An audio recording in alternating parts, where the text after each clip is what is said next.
Welcome to Issues and Answers with your host Diane Kinderwater. Issues and Answers is presented as a public service to inform, educate, and better the lives of New Mexicans. And now, Issues and Answers with your host Diane Kinderwater.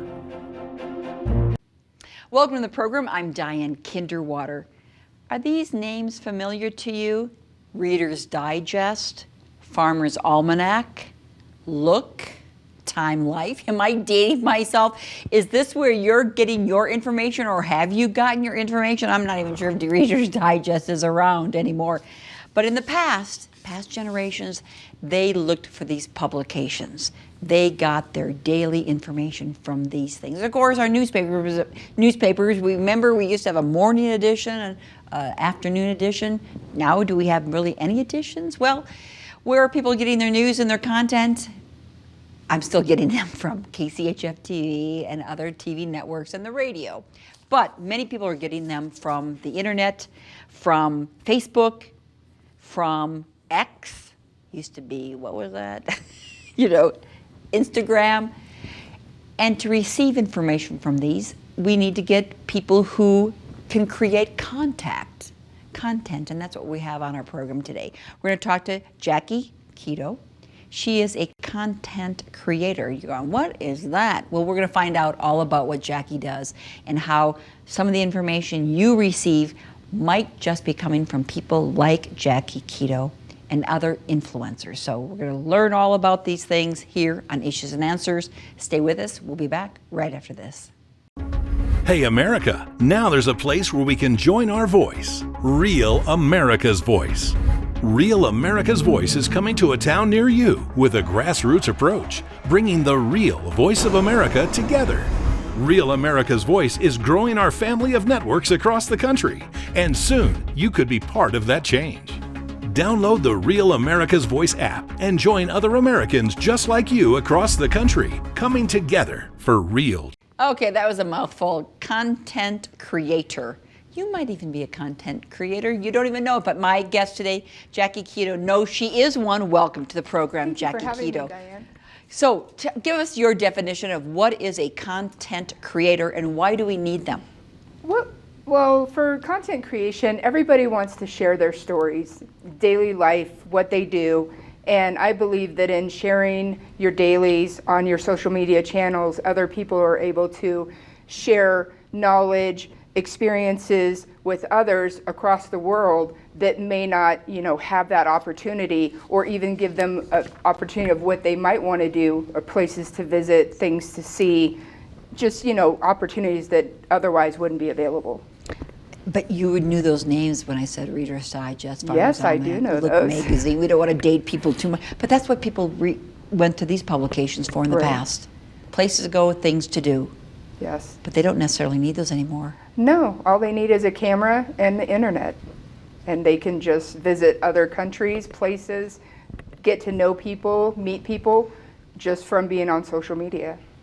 And you've been a content creator for over 10 years. Yes, I have. Meaning you receive a livelihood, you earn money, earn products from doing this. Yes. So tell us a little bit about the system of being an influencer and a content creator and the fact that you can make some money.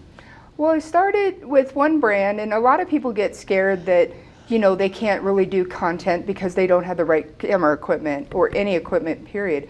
But all they really need is just themselves to share a story. They don't necessarily need a camera. They can just use social media. They can tell their story through, biographies, through bios, and just, share videos of places they've been. It's pretty easy to get involved with content, but it's intimidating to a lot of people because they think they have to have a professional camera. They have to have, a degree to be, in a news business or anything like that. I don't have any of that. I do some editing, but most of mine is authentic. I don't do a lot of editing because I believe that if I share the type of content that I get without editing, people can really see that they're able to share that as well, and they don't need $1,000 cameras or any kind of video equipment to really show what they've experienced in their life.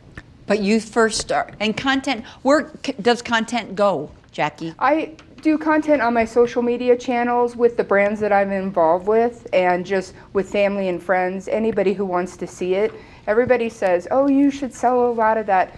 But for me, it's really not about the selling part. It's about sharing your life and being able to, share with people what you experience and motivate them to go out and get outdoors, or create and share with their family and friends.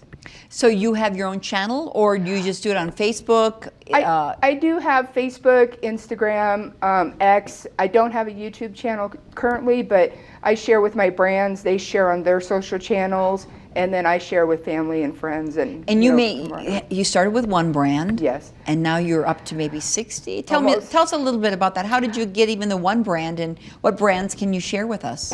I was interested in some brands, if it's clothing or cameras, and I reach out to them through their social channels or email, and I introduce myself and what I do, and I just try to see if there's an interest on their part for needing content or needing somebody to create with their products or with their brand, earth friendly, for the planet. I try to, have a motto where I want to give back, because in that I give, I get back for giving. And so I do a lot of community work. Yes. My motto is, in giving back, you receive so much more. But sometimes you get products and paychecks. Yes. So tell us a little bit about, you contacted them via email saying you can use their product. What types of products do you use? I know you use a camera, but in addition to the cameras, the cell phones? Different watches, cell phones, apparel, shoes, hats, sunglasses. I mean, it's unlimited what you can do. I mean, some do computers, I actually have electric bikes and electric skateboards that I test out, and I create content, and they send me new products, and I show what's available and how to use it. And then I teach people when I'm out riding around. They're just like, wow, what is that? And I love to share that with them. And otherwise they might not ever see it. And so it's a pleasure to do that. So skateboard. You've been given skateboards? Yes. Remote control, electronic. Yeah, it's electric boards.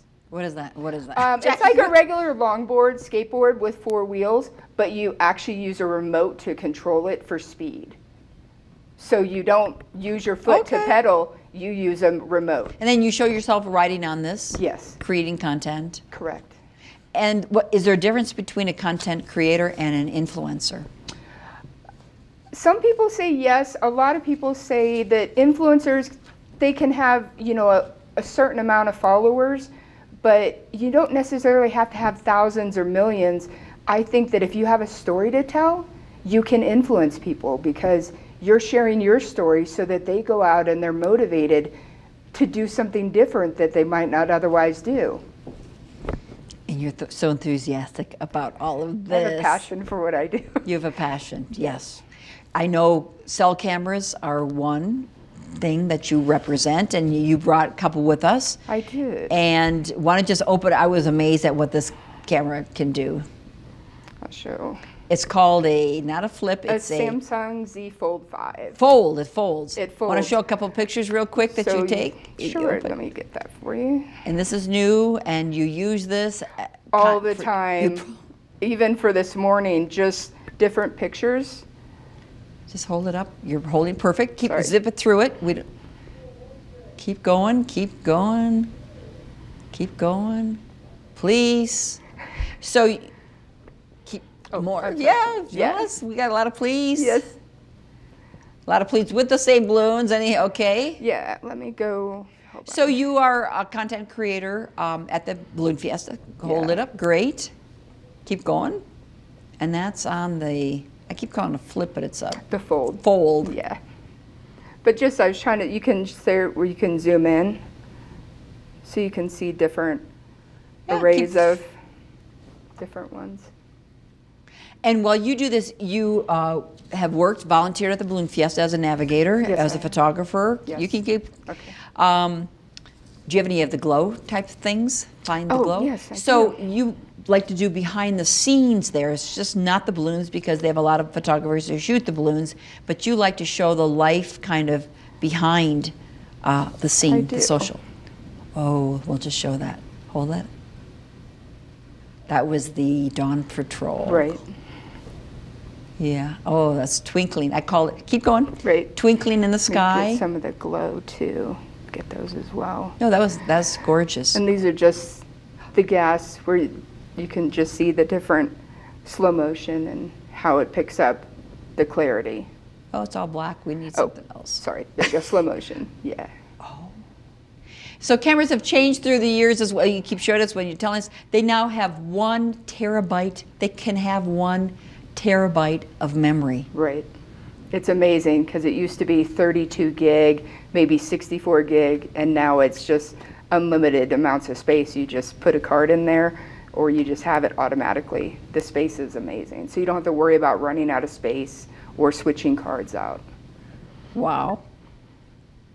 And of course, you've traveled the country as that's have. beautiful too. You've traveled the country at various events, but one of your favorite events is coming here to New Mexico. Yes, it is. Why is that? I just think it's such an experience to see so many people from across the globe where they come in and they share their experiences, the amount of balloons, the special shapes, the people. I only get to see a few of the people I know here once a year because at this event. And there's new faces, new personalities, but they're always so friendly and opening, they're welcome, and they just take you in like their family. And behind the scenes, what do you like about? A lot of people aren't behind the scenes. I like to see, the faces of the kids when they're just in awe of everything. They look up and you just see the innocent look. They're like, wow, because they've never seen anything like it. It's amazing. That you do. And of course, you suggest. Wonderful. You have an interesting background, Jackie, in addition to coming here to New Mexico, and KCHF TV is there as well. We've got all the other TV stations. You were the first, you were a veteran, a war veteran at the age of 18. Yes. And there you have a peace balloon right there. Yeah. It's like peace, not war. Right. But that's pretty amazing. You were with the 82nd Army Airborne out of Yes. Fort Bragg, but as an 18-year-old, you had already seen what Desert Shield, Desert Storm. Desert Storm Right. at 18. Right. It's amazing to think back. I was in that long, but 8 you grew years. up really quick. I love the experience. Sometimes it was, different, but you learn from it and you grow. So, it's part of your life. What did your mother think of having a daughter Oh, who wow. was a war veteran? I gave her all her gray hair. She was really worried, but, proud mom. So it was amazing. Wow. So that's brought you into working. I think you're from Washington State. Yes. You lived in Connecticut. You were telling me about the parade after the war. Yes, we have a Desert Shield, Desert Storm Memorial Day parade that I am a part of every year that takes place in D.C. Oh, tell me a little bit more about that. A lot of the veterans who were in the war come back, and if you sign up, you can actually carry a flag, and you can march in the parade with our whole group. And basically, we're part of all the different entities that were part of Desert Shield, Desert Storm. People come from Canada, from Saudi Arabia. We've had an amount of different people who were part of the war that get, grand marshals. They get, special privileges when they come in to share their story about how they thought America was great because they came in and helped their country. And that war, when did you serve? 1989 to 91. 1989 to 1991. And where were you located? I was in Saudi Arabia, in Bahrain, and King Fahd military city. So we were kind of all over. We switched to a lot of different places. What did you do in I the was Army? Supply and logistics. I was a weapons expert, and I also did motor pool. So What it's what does a weapons expert mean? Weapons Jackie, expert, Kido, really? I can run- understand motor pool, but Right. I ran all the weapons, like the machine guns, the 9mm. I controlled all the weapons, brought them in to clean them to make sure that we were ready at any time if they were needed. So I kind of ran the armory. So a multitude of machine guns, Mark 19s, grenade launchers, you name it. I had to be serviced in all of those. for those of us who haven't been in the military nor serving since 18 or since you were 18 years old, what can you share about that experience? What it meant in your life, and just it's tough, especially in the desert. You know, actually bringing it back, I was a TV reporter back then at KDBC TV in El Paso, Texas, and I remember as a news story going out into the desert, doing a story about the military back, I think at Fort Bliss, wanted us to cover their work in the desert, and they said, this is where all future wars will be. So they were practicing in the desert outside of El Paso and probably in New Mexico. They were in southern New Mexico. And as a young person, it was just miserable. It was miserable. But I remember that stayed with me. All future wars are going to be held in the desert. And yours was. It was. I mean, yours was right after I did the story, but now even since then, they're held in the deserts. Yeah. It's different because when you're that young, you don't know what to expect because you really haven't had a full life. You're just starting out. So the camaraderie was amazing. I'm still friends with people that I've known forever. And seeing that part of the country in such a struggle, it's unforgettable. It's just different. I don't think you can really put into words because it's just, it's things you never want to see. What do you mean by that? You see people killed. You've seen people killed. Things you don't want to see at a young age. No wonder your mother has gray hairs. Everybody watching this, we can understand. And what's hard, of course, Jackie, is that this is how many years, 30 years later, 40 years later, still seeing it, correct? So you probably feel a huge empathy for these young men and women who are in these wars now. Oh yeah, absolutely. And for some of us, we don't understand, but you do. What do you want us to understand? I would say war is hell. It is. I mean, it's scary. I don't know that. Thank you. But you know that. War is hell. And what, we should do everything we can to stay out of wars. Right, absolutely. But it's not necessary. But we continue to see them. Because we're human, and some people just don't get it. But you do. You've Yes. lived it. And those who, I would believe that those who served understand. Yes. The last thing they want to do is see dead bodies. The last thing they do is want to shoot a weapon. Yeah. But to preserve peace, supposedly, Right, to we build- defend to yourself. defend or to build up to avoid a war is to be strong militarily. Right. So they aren't attacked. How did you feel at 9/11 when America was attacked? I was on a train actually going to the Pentagon when everything happened. The train was stopped, we were returned to the station, and then we heard about all the news. No cell phone service, the country was completely in chaos. Why were you going to the Pentagon back I then? worked there. So it was a good thing the train got turned around. So what happened?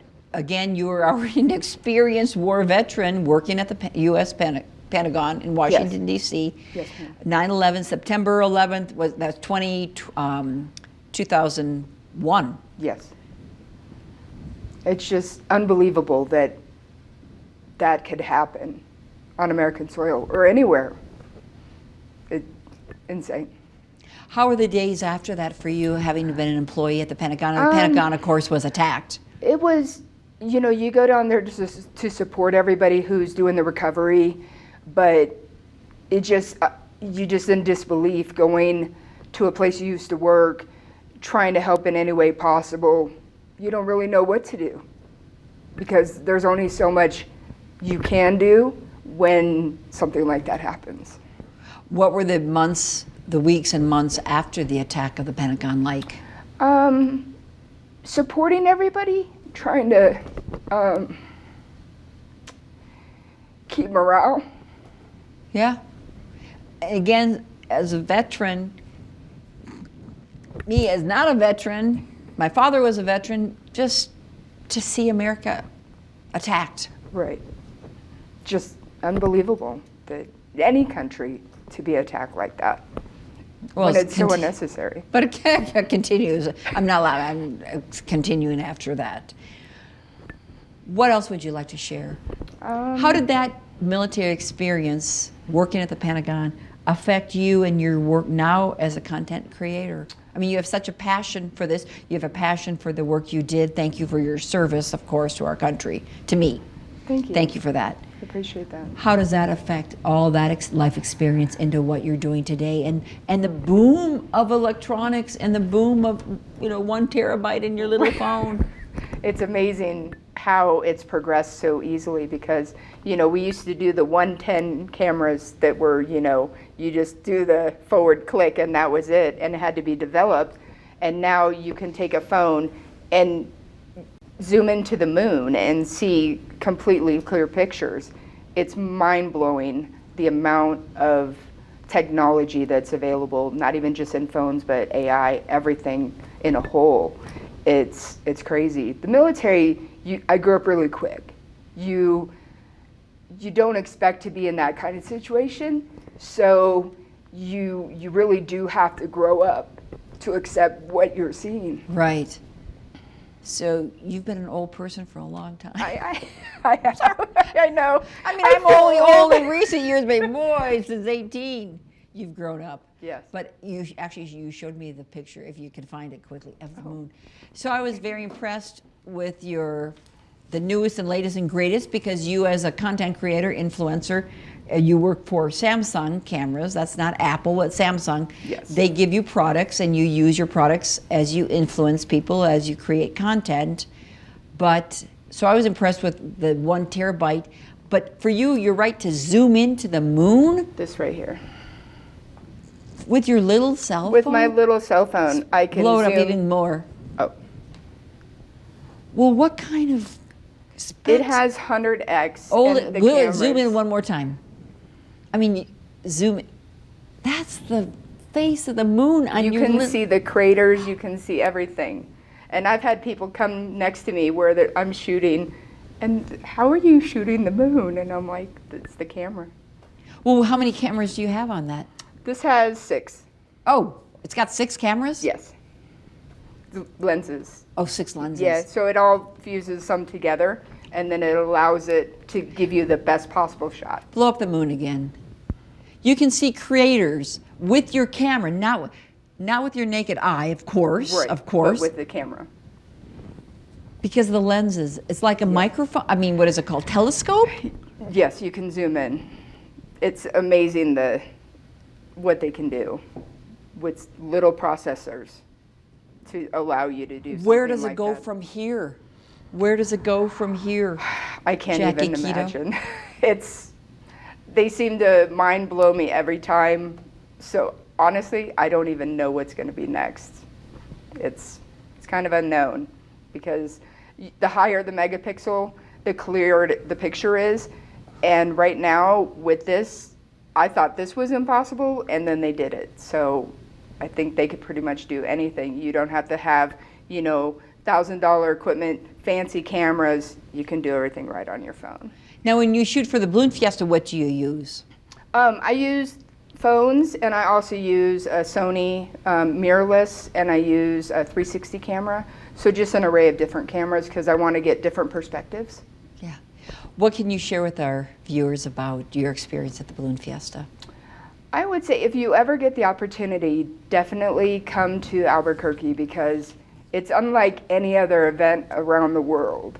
It's really cool. And I don't think you'd have any other place like this where you could experience not only just the balloons, but the vendors, the artisans, the people, and just countries that come in to become one as a community.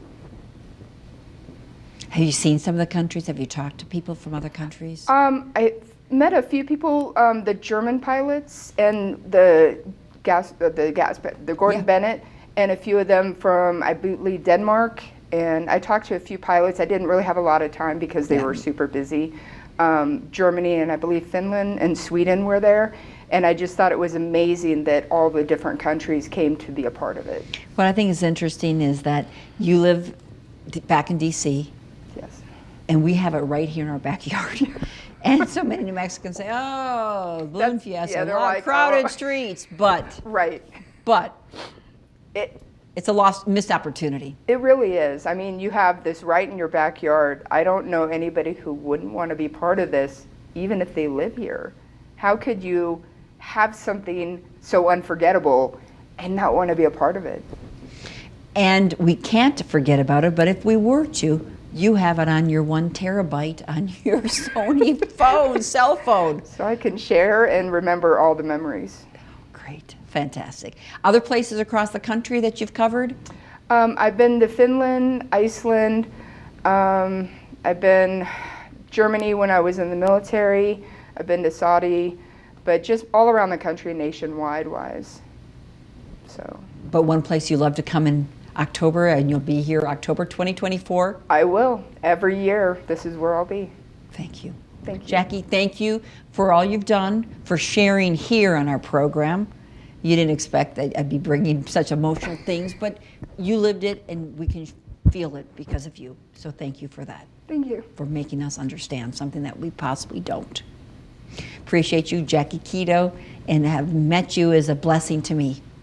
And thanks KCHF TV for introducing you to Jackie Kido. Thanks for watching Issues and Answers. I'm Diane Kinderwater. Make it a great week with your family. We'll see you next time. Bye-bye.